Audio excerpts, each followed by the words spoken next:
Welcome to Tenor Tech, where I solve the problems you didn't even know you had. You've opened the workbook and saved a copy so you can revert if needed. First, switch to page layout or use View Page Break Preview to expose the header area. This reveals where Excel stores header text versus cell content. Once done, click into the header region or use Insert Header and Footer to enter header tools. Make sure to differentiate between worksheet headers and printed page headers so you remove the correct element. Now you'll remove the header content itself. Click inside the header area, then select and delete any visible text or codes like and page or and date. If the workbook uses different first page or different odd and even settings, inspect each variant and clear them individually.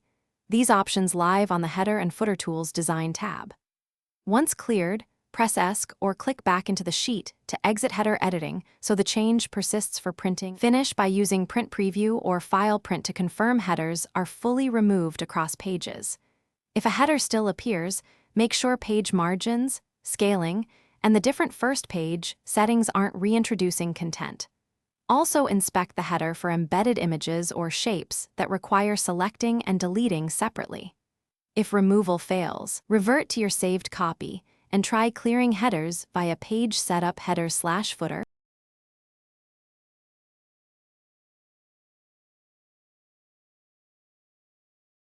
Thanks for watching. Subscribe to keep your life in tune.